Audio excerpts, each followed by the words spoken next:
স্বপ্ন জড়িয়ে দাও। অবুজ কুসুম কলি রঙেতে রাঙিয়ে যদি মমতার রঙে তার রাঙিয়ে নাও। হাত বাড়িয়ে দাও, দু হাত বাড়িয়ে দাও।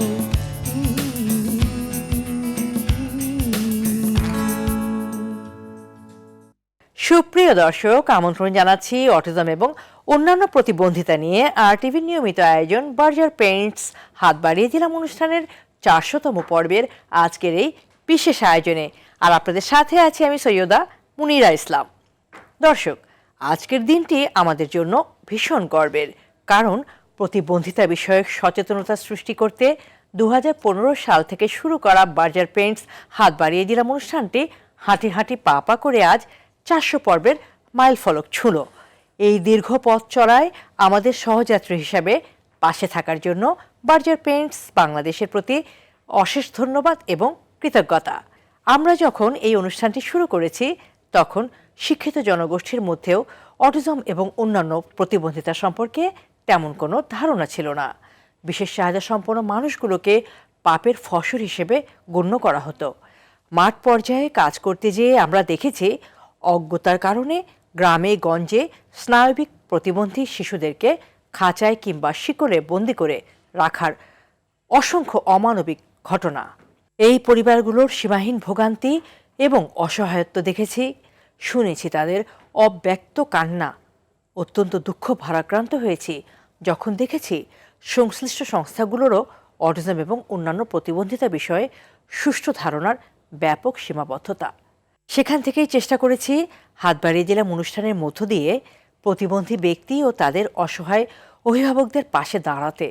অটিজম সহ অন্যান্য প্রতিবন্ধিতা কি শিশু বিশেষ চাহিদা সম্পন্ন কিনা সেটা বোঝার উপায় কি, তাদের চিকিৎসা কি, অভিভাবক এবং রাষ্ট্রের এক্ষেত্রে করণীয় কি, শিক্ষণ এবং প্রশিক্ষণ পদ্ধতিটা কি, কর্মসংস্থানের সুযোগ সৃষ্টির মাধ্যমে কিভাবে তাদের অর্থনৈতিক ও সামাজিক অন্তর্ভুক্তি নিশ্চিত করা যায়, কিভাবে তাদের জনসম্পদে পরিণত করা যায়, এরকম নানান বিষয় আমরা তুলে ধরার চেষ্টা করে আসছি হাত বাড়িয়ে দিলাম অনুষ্ঠানের মাধ্যমে।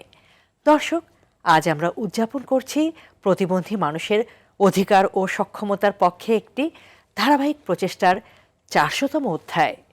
এই সুদীর্ঘ জার্নিতে যারা আমাদের পাশে ছিলেন, আজ তাদের মধ্যে থেকে এমন দুজন অনন্য ব্যক্তিকে আমন্ত্রণ জানিয়েছি যারা আপনাদের অনেক পরিচিত এবং অত্যন্ত প্রিয় মুখ। চলুন দর্শক, আজকের আমন্ত্রিত অতিথিদের সাথে আপনাদেরকে পরিচয় করিয়ে দেই। শুরুতেই আপনাদের সাথে পরিচয় করিয়ে দিচ্ছি এমন একজনকে যিনি কর্পোরেট নেতৃত্বকে শুধু ব্যবসা সাফল্যে সীমাবদ্ধ রাখেননি, মানবিকতা ও সামাজিক দায়বদ্ধতাকেও সমান গুরুত্ব দিয়েছেন। তিনি বাংলাদেশের অন্যতম শীর্ষ বহুজাতিক প্রতিষ্ঠানের ম্যানেজিং ডিরেক্টর, একজন দক্ষ ও দূরদর্শী এবং প্রভাবশালী কর্পোরেট ব্যক্তিত্ব। বার্জার পেইন্টস বাংলাদেশ তার নেতৃত্বে শুধু শিল্প খাতেই নয়, সামাজিক দায়বদ্ধতার ক্ষেত্রেও একটি উদাহরণ হয়ে উঠেছে। অটিজম এবং অন্যান্য প্রতিবন্ধিতা বিষয়ক এই নিয়মিত অনুষ্ঠানটির সঙ্গে বার্জার পেইন্টস দীর্ঘদিন ধরে যে মানবিকভাবে যুক্ত রয়েছে তার পেছনেও রয়েছে তার ইতিবাচক দৃষ্টিভঙ্গি। আজ আমাদের সঙ্গে রয়েছেন বার্জার পেইন্টস বাংলাদেশের ম্যানেজিং ডিরেক্টর রূপালী হক চৌধুরী এবং আরও রয়েছেন পপ সঙ্গীত জগতের জনপ্রিয় গায়িকা এবং দুজন বিশেষ চাহিদা সম্পন্ন সন্তানের অসাধারণ সাহসী মা কানিজ সুবর্ণা। অনুষ্ঠানের শুরুতেই আপনাদের দুজনকে স্বাগত জানাচ্ছি আমাদের আজকের এই 400তম পর্ব উদযাপনের এই বিশেষ আয়োজনে। দর্শক, শুরুতেই চলুন আমরা হাত বাড়িয়ে দিলাম অনুষ্ঠানের বিগত দিনের জার্নিটা এক নজরে একটু দেখে আসি।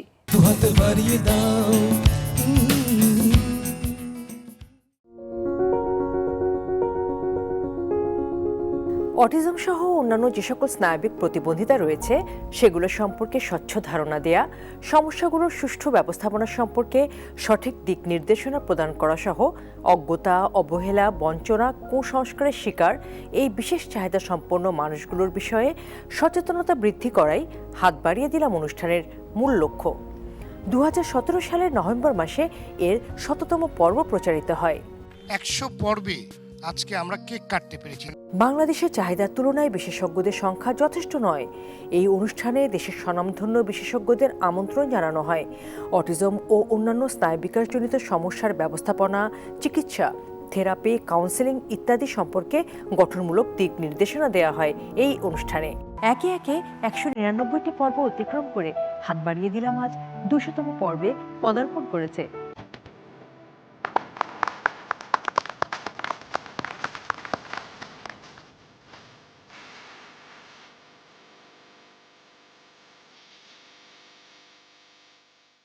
এই অনুষ্ঠানের মাধ্যমে আমরা তুলে ধরি সেবা প্রদানকারী প্রতিষ্ঠান, শিশু বিকাশ কেন্দ্র, হাসপাতাল, বিশেষায়িত শিক্ষা প্রতিষ্ঠান, থেরাপি সেন্টার ইত্যাদির বিস্তারিত কার্যক্রম।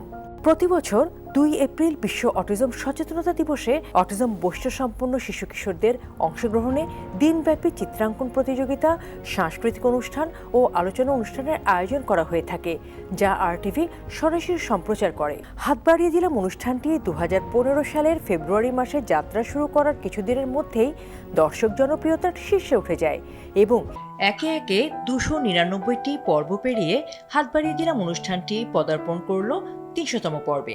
দীর্ঘ 9 বছরের পথ চলায় হাত বাড়িয়ে দিলাম অনুষ্ঠানটি অর্জন করেছে।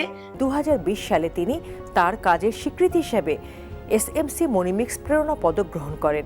প্রতিবন্ধী ব্যক্তিদের প্রতিভা দেশের মানুষের সামনে তুলে ধরতে RTV আয়োজন করেছে অদম্য সুর রিয়েলিটি শো। তোমার ছায়া আমি, আমার ছায়া তুমি, যা দর্শকদের যেমন আপ্লুত করেছে তেমনি অর্জন করেছে ব্যাপক জনপ্রিয়তাও।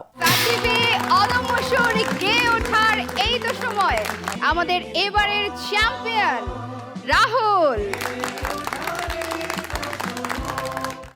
আমাদের সমাজ যেন এই সুবিধা বঞ্চিত মানুষগুলোকে সহজ এবং স্বাভাবিকভাবে মেনে নেয়, সেক্ষেত্রেও অন্যতম দায়িত্ব পালন করে থাকে হাত বাড়িয়ে দিলাম অনুষ্ঠান। সহযোগী সংগঠন ইন্সপিরেশন ওয়েলফেয়ার সোসাইটি হাত বাড়িয়ে দিলাম অনুষ্ঠানের মাধ্যমে প্রতিনিয়ত দুস্থ ও অসহায়, মানসিক ভারসাম্যহীন এবং অন্যান্য স্নায়বিক প্রতিবন্ধীদের চিকিৎসা ও পুনর্বাসনে আর্থিক অনুদান ও অন্যান্য সহায়তা প্রদান করে থাকে। বিশেষ চাহিদা সম্পন্ন এই মানুষগুলো আমাদেরই আপনজন। এদের উন্নয়ন ছাড়া দেশের সার্বিক উন্নয়ন কখনোই সম্ভব নয়। আগামী দিনগুলোতে এই বিশেষ চাহিদা সম্পন্ন মানুষগুলো সমাজের মূলধারায় সম্পৃক্ত হয়ে দেশের উন্নয়নে উল্লেখযোগ্য অবদান রাখবে। এটাই হাত বাড়িয়ে দিলাম অনুষ্ঠানের অঙ্গীকার এবং এই লক্ষ্যেই নিরলসভাবে আমাদের কাজ করে যাওয়া। হাত বাড়িয়ে দাও, জীবনের স্বপ্ন। এমন সব রং শুধু বাংলায় সম্ভব। রাঙিয়ে দাও, রাঙিয়ে নাও, বার্জার। দর্শক, আমরা এতক্ষণ দেখে নিলাম আমাদের বিগত বছরগুলোতে বার্জার পেইন্টস হাত বাড়িয়ে দিলাম অনুষ্ঠানের জার্নির কিছু অংশ। এবারে চলে যাচ্ছি মূল আলোচনায়। আর প্রথমেই চলে যাচ্ছি আমরা রূপালী হক চৌধুরীর কাছে, managing director Berger Paints Bangladesh. Rupali আপা, কেমন আছেন? ভালো আছি। আমরা খুব খুশি 400তম পর্বের এই সুন্দর আয়োজনে আপনাকে আমরা পেয়েছি। আমিও খুব খুশি এরকম একটা মাইলস্টোনে আপনাদের সঙ্গে যোগ দেওয়ার জন্য। বার্জার পেইন্টস বাংলাদেশ দীর্ঘদিন ধরে অটিজম ও অন্যান্য প্রতিবন্ধিতা বিষয়ক এই অনুষ্ঠানটির সাথে যুক্ত। একজন কর্পোরেট আইকন হিসেবে এই সম্পৃক্ততাকে আপনি কিভাবে দেখছেন? বার্জার পেইন্টস বহুকাল থেকে, মানে 2009 সাল থেকে অনেকগুলো স্কুলকে সহায়তা দিয়ে আসছে। প্রায় 11টা স্কুলকে আমরা বিভিন্ন ধরনের সহায়তা দিয়ে আসছি। কিন্তু আপনারা যখন এগিয়ে আসলেন যে আপনারা প্রতিদিন অনুষ্ঠান করেন এবং আপনাদের মাধ্যমে আরও অনেক লক্ষ লক্ষ লোককে আমরা এই জিনিসটা জানাতে পারছি যে অটিজম অথবা স্পেশালি গিফটেড চিলড্রেনের যেই একটা সমস্যা আছে, সেই সমস্যাটা যে সবাইকে অ্যাওয়ারনেস ক্রিয়েট করা, তাতে আমার মনে হয় টিভির মাধ্যম ছাড়া এটা করাটা অসম্ভব। আমরা যেই সাহায্যটা করে আসছি সেটা আমরা কনসিস্টেন্টলি করে আসছি, কিন্তু সারা বাংলাদেশকে জানানোর ব্যাপারটা, সেটা আমার মনে হয় RTV একটা বিশেষ কাজ করে আসছে। এবং আমরাও এই ব্যাপারে নিজেদেরকে একটু গর্বিত মনে করছি যে আমরা এখানে একটা রোল প্লে করতে পারছি। সবার তো জানা উচিত যে এরা আসলেও specially gifted, they are part of the society. তাদেরকে আমাদের ইনক্লুড করতে হবে, আমাদেরকে পাশে ফেলে কিছুতেই আমরা এগিয়ে যেতে পারবো না। প্রতিটা মায়ের একটা গল্প আছে, প্রতিটা মায়ের ফ্যামিলির একটা দুঃখ আছে, আর সেই দুঃখটা আমাদের সবাইকেই আনন্দ হিসেবে ভাগ করে নিয়ে আমাদেরকে এগিয়ে নিয়ে যেতে হবে। এই যাত্রায় আমরা আরটিভির সঙ্গে থাকতে পেরে আমরা খুবই আনন্দিত। আমরাও অনেক আনন্দিত আপা, অনেক ধন্যবাদ। 400তম পর্বে এসে দাঁড়ানো একটি সামাজিক সচেতনতামূলক অনুষ্ঠানের অংশ হতে পারাটা আপনার কাছে কতটা অর্থবহ, আসলে আমি আপনার আজকের অনুভূতিটা জানতে চাচ্ছি। আমার খুবই ভালো লাগছে, কারণ আমরা যে কাজটাই করি না কেন বার্জার পেইন্টস, আমরা আসলে আমাদের কমিটমেন্টটা হচ্ছে যে লং টার্ম আমরা করছি, আমরা এটা করে যাচ্ছি। কারণ এই জিনিসটা হচ্ছে যে কোনো কাজ যদি দীর্ঘকাল করে যদি না করি, তার একটা ইকুইটি ডেভেলপমেন্ট করে না, বুঝাও যায় না যে আমার এই কাজটার ফল কি হবে। সুতরাং যে কাজটা করব আমরা কনসিস্টেন্টলি করব। বার্জার পেইন্টসের এইটাই প্রতিজ্ঞা ছিল, এবং আমরা করতে পেরে অনেক আমরা চড়াই উতরাই পার হয়েছি। এবং আমার মনে হয় যে আমাদের কাছ থেকেও আপনাদের কাজটা অনেক বেশি। আপনারা দীর্ঘকাল ধরে এটা নিয়ে রিসার্চ করছেন, বিভিন্ন জায়গায় যাচ্ছেন, পার্সোনালি মানুষদের সঙ্গে কথা বলছেন। আমরা যেভাবে আছি আমাদের থেকেও আমার মনে হয় আপনাদের ভূমিকাটা আমি অনেক বেশি বলে মনে করি। আবারও ফিরবো আপনার কাছে, চলে যাচ্ছি দর্শক এখন আমাদের জনপ্রিয় সঙ্গীত শিল্পী কানিজ সুবর্ণার কাছে। কানিজ আপা কেমন আছেন? জি, আসসালামু আলাইকুম, ভালো আছি। কানিজ আপা, একজন শিল্পী হিসেবে মানুষ আপনাকে চেনে, কিন্তু আমরা আপনাকে জানতে চাই একজন মা হিসেবে, বিশেষ চাহিদা সম্পন্ন সন্তানদের মা হিসেবে এই সমাজে পথ চলাটা আসলে কেমন? আমার দুটি ছেলে, আইমান আহমেদ এবং আজমান আহমেদ। জি। তো ওরা দুজনেই বাক প্রতিবন্ধী এবং ইন্টেলেকচুয়ালি ডিসেবল। ওদের বয়স এখন একজনের 14+, একজনের 15+। আমার সব সময় ওদের পিছনে যায়, এটা ছাড়াও আমি নিজের জন্য সময় বের করি, কারণ আমি যদি সুস্থ থাকি, সুন্দর থাকি, আমার বাচ্চারাও সুস্থ থাকে, সুন্দর থাকে, ওদেরও ভালো লাগে। কারণ আসলে ওদের লাইফটা খুবই মানে বোরিং একটা লাইফ। ওদের সাথে আমরা যেভাবে কথা বলি, যে আন্তরিকতার সাথে ওদেরকে দেখি, ডেফিনেটলি ওদের জন্য যারা ওদের কেয়ার গিভার বা যারা ওদের দেখাশোনা করবে, ওরা ওই জিনিসটা ফিল করবে না বা বিরক্ত হবে বা এরকম হবে, কিন্তু আমার তো সেটা লাগে না। জার্নিটা প্রবলেমগুলো আসলে পারিবারিক সমস্যা আছে, আবার সোশ্যাল প্রবলেমসগুলো আছে। নর্মাল বাচ্চা তো আমার নেই, আমার তো দুটোই অটিস্টিক। তো আসলে প্রবলেমসের শেষ নেই আপা, মানে অনেক প্রবলেমস, অনেক দুঃখের শেষ নাই, কষ্টের শেষ নাই, কাজের শেষ নাই। এই জার্নির শেষ কোথায় আমি জানি না, কিন্তু আমি জানি যে এই মানুষের মানে পয়েন্ট অফ ভিউ, প্যারেন্টস, যেহেতু আমার দুটো ছেলেই প্রতিবন্ধী, আর সবাই ডেফিনেটলি ন্যাচারালি আমার দিকেই আমার প্রবলেম আছে এরকম মনে করতে পারে বা মনে করে বা এরকম একটা ইঙ্গিত দেয়, এরকমভাবে ভাবা হয় যে হয়তো বা আমার কোনো সমস্যা আছে। তো আমার মাঝে মাঝে মনে হয় আমার একটা নর্মাল বেবি যদি থাকতো তাহলে আমি প্রুফ করতে পারতাম যে আমার কোনো সমস্যা নেই, কিন্তু আমার তো এটা কোনো প্রুফ করার কোনো উপায় নেই। আসলে আল্লাহ আমাকে দিয়েছেন, আমার এসব নিয়েই চলছে আর কি জীবন। আমি কি জানতে পারি যে ওদের যেই সেটা প্রবলেমগুলো আছে, সেজন্য কি আমরা বিশেষ কোনো স্কুলে ওদেরকে দিতে পারছি? সেখান থেকে কোনো সুবিধা কি আমরা করতে পারছি না? আমার উচিত ছিল, ওরা যখন 2 years old ছিল তখন থেকে আমার ভাবি আমাকে বলেছিল ওদেরকে বিউটিফুল মাইন্ড স্কুলে ভর্তি করাতে। তারপর তখন আসলে আমি ওদের বাবাকে নিয়েই সবসময় ইনভলভ থাকতাম, মানে ব্যাপারটা অত আর্লি খেয়াল করি না, বুঝতে পারিনি যে ওরা অটিস্টিক হবে। যখন থেকে আমি স্কুলে দেওয়ার চেষ্টা করেছি, ওদেরকে যে ভর্তি করাবো সেই দিকটা পিছনে চলে যায় এরকম আর কি।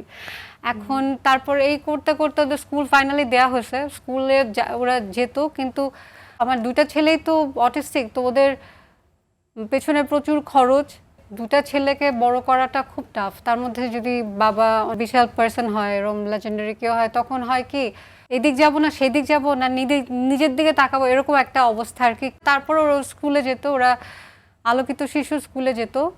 তারপর তো আমি একটা ছেলে কিনে আমেরিকাতে চলে গেছিলাম, তো ওখানেও আইমান স্কুলে যেত। স্কুলে যাওয়ার পরে ওইখানে ও ভালোই ছিল, যেহেতু আমাদের চলে আসতে হয়েছে। তো আসার পর থেকে করোনা শুরু হলো, তো স্কুলে আসলে তেমন করে যাচ্ছে না, ওর বাসায় এই জন্য আরও কঠিন আর কি। সারাদিন 24 ঘন্টা বাসায় থাকে, তো ওরা এখন ডাইপার পরে, মানে এমনও হয়েছে যে আইমান ডাইপার খুলে হাগু টাগু দিয়ে মাখায় ফেলছে, সেটা আমাকে ক্লিন করতে আমি তখন মনে হয় যে আমি গিয়ে এখনই সুইসাইড করি, কিন্তু আমি তো তা করতে পারবো না, কারণ আমাকে ছাড়া তো চলবে না। আমার নিজের লাইফ নিয়ে আমি এখন বুঝতে পারি যে ওর তো আমাকে প্রয়োজন, আমি ছাড়া তো চলতে পারবে না, এইভাবেই আর কি আমার চিন্তা ভাবনাটা হয়ে গেছে। বিশেষ চাহিদা সম্পন্ন সন্তানকে নিয়ে পথ চলাটা যে কতটা কঠিন, নিশ্চয়ই আমাদের প্রিয় সঙ্গীত শিল্পী কানিজ সুবর্ণার জীবনের এই অভিজ্ঞতার কথাগুলো থেকে আপনারা বুঝতে পেরেছেন?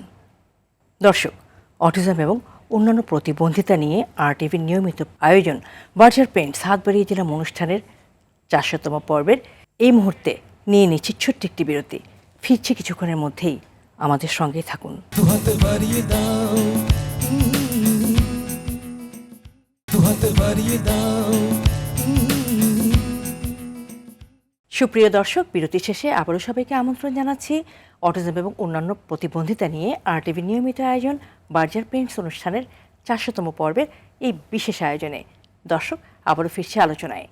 রূপালী আপা, আপনি এতক্ষণ কানিজ আপার কথা শুনছিলেন। তার দুজন বিশেষ চাহিদা সম্পন্ন সন্তান রয়েছে, তাদেরকে নিয়ে পথ চলার যে কঠিন অভিজ্ঞতার কথা আমাদের সাথে শেয়ার করলেন। উনি কিন্তু এটাও বলেছেন যে আমার সুইসাইড করতেও ইচ্ছা হয়। আপা, আপনার জায়গা থেকে যদি এই বিষয়টা নিয়ে কিছু বলেন। ইনস্টিটিউশনের মাধ্যমে এই ধরনের বাবা মা যারা আছেন তাদেরকে খুঁজে পেতে বের করে যে তোমার জন্য আমরা এই ইনস্টিটিউশনটা করেছি, তুমি আসো, তুমি সাহায্য নাও। সুতরাং এই ধরনের বাচ্চাদেরকে তো আরও বেশি আমাদেরকে ইনস্টিটিউশনের সাহায্য নিতে হবে। সেখানে আমাদের মতো যারা ব্যবসায়িক প্রতিষ্ঠান তারাও কিছুটা কাজ করবেন, সরকারও কিছুটা কাজ করতে হবে। কারণ এই ধরনের আমি যা দেখতে পাচ্ছি আমাদের সমাজে বিভিন্ন কারণে, কি কারণে আমরা জানি না, এখনও সায়েন্টিস্টরা বের করতে পারে নাই, কিন্তু এই ধরনের বিশেষ চাহিদা সম্পন্ন বাচ্চাদের সংখ্যা ধীরে ধীরে বেরিয়ে চলেছে। তবে আমাদের ইনস্টিটিউশনের হেল্প দরকার এবং তাদের কাছে আমাদেরকে পৌঁছে যেতে হবে। তারা আমাদেরকে যে পৌঁছাতে পারছে কি না সেটা তো একটা ব্যাপার আছে, তাদের কাছেও আমাদের পৌঁছানোর একটা ব্যবস্থা করতে হবে। কোনো ধরনের হেল্পলাইন কি করা যেতে পারে আমরা মনে হয় ভাবতে পারি। এইটা এখন সময় এসছে, কারণ ওর কথা শুনে আমার মনে হচ্ছে যে ওর জীবনে বেঁচে থাকাটা মানে এইটা একটা পারপাসটা শুধু ওই বাচ্চা দুটোকে দেখার, কিন্তু এটা আমাদের সমাজের সকলেরই তো দায়িত্ব। অনেক প্রতিষ্ঠান CSR করে, কিন্তু ধারাবাহিকভাবে পাশে থাকাটা খুব একটা দেখতে পাওয়া যায় না। আপনাদের এই দীর্ঘমেয়াদী সম্পৃক্ততার পেছনে কী ধরনের বিশ্বাস কাজ করেছে? আমার একটা আসলে ভালোবাসার জায়গা থেকে, আর কিছু না, একটা মানবিকতা, তাই না? আমাদের এই সময়ে প্রতিটা কর্পোরেট আমার মনে হয় যে ইমেজ সংকটে ভুগছে, যে আমরা শুধু প্রফিট ওরিয়েন্টেড, আমরা শুধু ব্যবসা করব, অ্যাকুমুলেশন হবে। যেহেতু আমাদের সরকারের এমনি স্কুল চালাতে তাদের বাজেটের অভাব, সুতরাং বিশেষ চাহিদা সম্পন্ন শিশুদের জন্য ওনারা অবশ্যই করবেন, কিন্তু আমাদের যে ইমেজের সংকট, যে আমরা শুধু প্রতিষ্ঠান করব, শুধু প্রফিটের দিকে তাকাবো, কিন্তু সমাজে আমরা কমিউনিটিতে আমরা কোনো কিছু করব না, সেটা হয় না। আমাদের মনে হয় যে সময় এসছে যে আমাদের কোনো না কোনো একটা দিক বেছে নিতে হবে। আমরা যেমন আমরা অটিজমের দিকে বা বিশেষ চাহিদা সম্পন্ন শিশুদের দিকে আমরা তাকাচ্ছি, ঠিক একইভাবে অন্যান্য জায়গায়ও হয়তো অনেকেই এগিয়ে আসতে পারেন। এগিয়ে আসতে আমাদের হবেই, কারণ 117 কোটি মানুষের দেশে আমরা যদি ব্যবসায়ীরা যদি এভাবে কাজ না করি তাহলে আমাদের দেশ কিছুতে আগাতে পারবে না। মানুষরা আমাদের প্রতি শ্রদ্ধার চোখে তাকাবে যে এরা শুধু ব্যবসা করবে, ইনভেস্টমেন্ট আনবে, কর্মসংস্থান করবে না, এর বাইরেও কিন্তু আমাদের দায়বদ্ধতা আছে। আমি এটাকে CSR বলবো না, এটা বলবো যে আমাদের সামাজিক অন্যরকম একটা দায়বদ্ধতা এবং মানবিক দিক থেকে আমাদের এটা বিচার করতে হবে। আপা অসাধারণ বলেছেন। মানবিক যে মূল্যবোধ সেই জায়গাটা থেকে আসলে এই বিষয়টাকে দেখছেন, এবং এই জন্যই হয়তো ধারাবাহিকভাবে বার্জার পেইন্টস হাত বাড়িয়ে দিলাম অনুষ্ঠানটি চলছে, এবং হাত বাড়িয়ে দিলাম অনুষ্ঠানের সাথে বার্জার পেইন্টস বাংলাদেশ আপনি যুক্ত আছেন। আমরা সৌভাগ্যবান, আপনার প্রতি কৃতজ্ঞতা। কানিজ আপা, অটিজম বা প্রতিবন্ধিতা নিয়ে একজন মায়ের লড়াই অনেক সময় নীরবেই থেকে যায়। আপনার নিজের অভিজ্ঞতা থেকে আপনি কি মনে করেন বাবা মায়েদের সবচেয়ে বেশি কোন জায়গাটিতে সমর্থন দরকার? সবাই যদি গ্রহণ করে নেয়, অ্যাকসেপ্টেন্সটা যদি থাকে, তাহলে একা মনে হয় না যে আমি একা, আমার বাচ্চা দুটো নিয়ে একা আলাদা হয়ে গেছে, এরকম মনে হয় না। মানুষের গ্রহণযোগ্যতা থাকলে ওরা আমি যেভাবে ভালোবেসে আমার বাচ্চাকে দেখছি বা বিরক্ত হচ্ছি না বা ব্যাপারটাকে যেভাবে ফিল করি ওরাও যদি সেভাবে ফিল করে, তাহলে সেরকম মনে হয় না।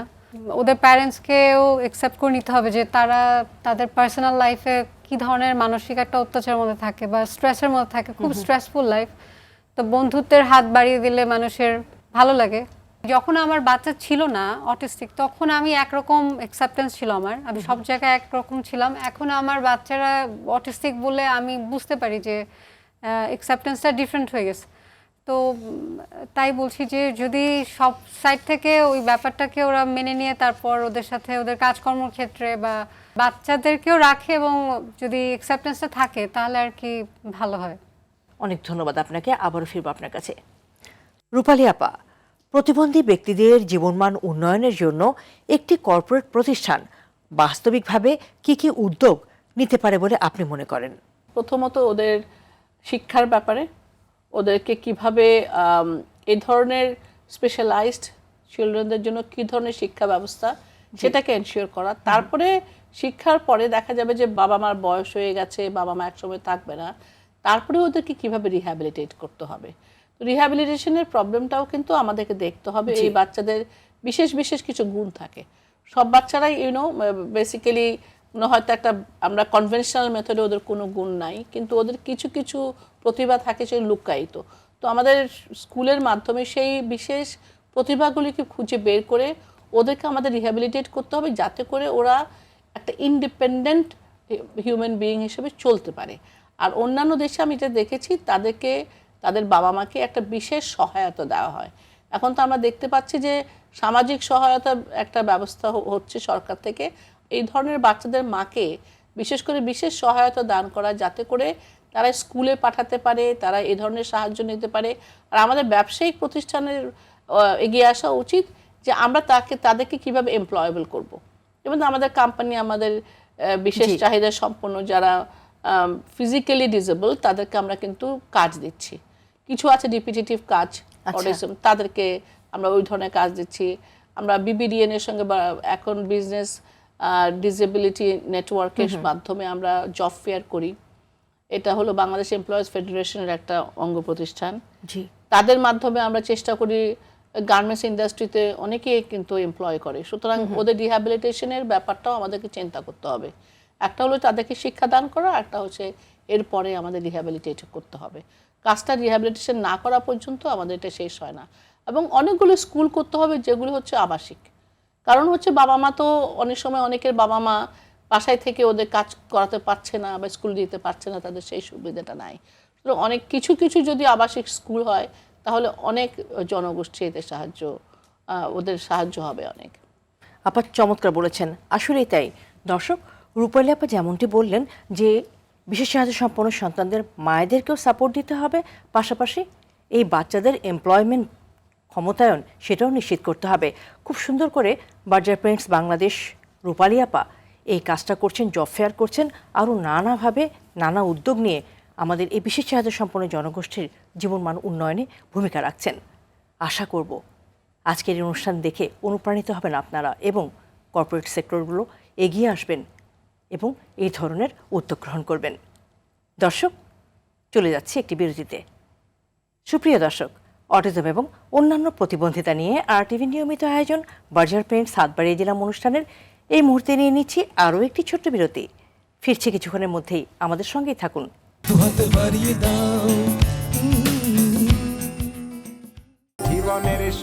এমন সব রং শুধু বাংলায় সম্ভব। রাঙিয়ে দাও, রাঙিয়ে নাও, বার্জার।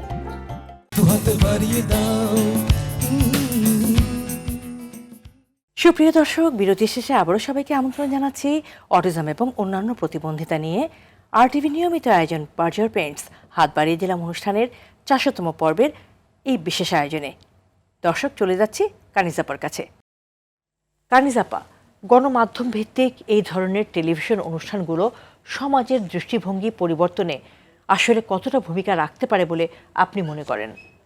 আমি তো আপনার প্রোগ্রামটাকে অনেক অনেক ধন্যবাদ দিই, অনেক অনেক ধন্যবাদ যে এই বিষয়গুলো নিয়ে কথা বলা হচ্ছে। আমাকে ডেকেছেন বলে আমি বলতে পারছি।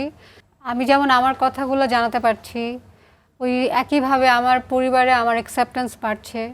মানে আমাকে ভাবছে না যে না ও গর্তে চলে গেছে বা ও আউট অফ দ্য সার্কেল, এরকম মনে করছে না। এই ধরনের হেল্পগুলো হয় এবং এরকম প্রোগ্রাম যদি আরও অনেক বেশি আরও অনেক হয় তাহলে তো আরও ভালো হয়। ইভেন শিক্ষিত মানুষদের মধ্যেও সবার মানসিকতা একরকম হয় না, কিন্তু যদি সামাজিকভাবে সবাই যখন বিষয়গুলো নিয়ে অনেক বেশি আলোচনা করে, কথা বলে বারবার, তখন হয় কি চাইলেও আর ঢাকা থাকে না বা এগুলো চেপে রাখতে পারে না, তখন প্রেশারে পড়ে সবাই বিষয়গুলো নিয়ে কথা বলতে বাধ্য হয় এবং তাতে বাচ্চারা ওরাও সাহায্য পায়, যে ওরাও আটকে থাকে না বা ওরা পিছনে পড়ে থাকে না। এইসব বাচ্চাদের মারা আসলেই অসহায়, কারণ ওরা সব সাইড সবার কথা শুনতে হয়, সব সাইড ম্যানেজ করতে হয়।